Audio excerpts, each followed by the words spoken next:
Alors il est crucial, de par la problématique première de la démographie, qui connaît la plus forte croissance au monde, qui fait que ces pays ont une jeunesse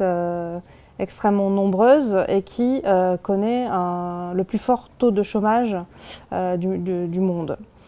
Donc il y a nécessité à trouver de l'emploi à cette jeunesse, d'une part, et ceci est d'autant plus crucial que les révolutions du printemps arabe ont démontré que cette jeunesse en perte de perspective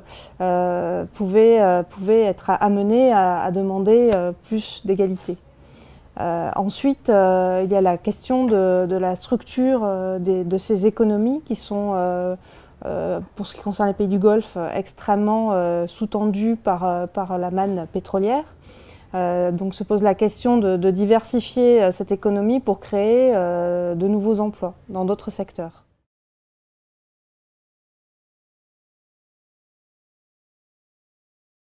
Alors en tout premier lieu, la question de l'éducation est une des priorités sur lesquelles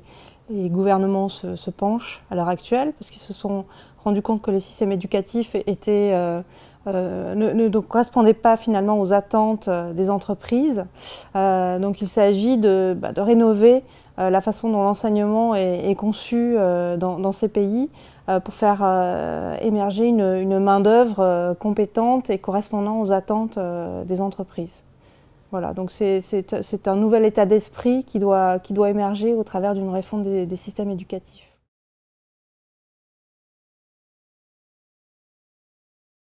La place du mentorat est centrale dans ces préoccupations parce que dans les pays du Moyen-Orient,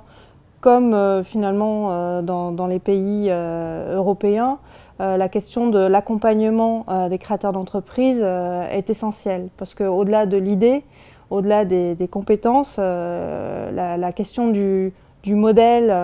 et du conseil de la part de personnes qui ont fait leurs preuves dans ces secteurs-là, dans ces domaines-là, elle est essentielle.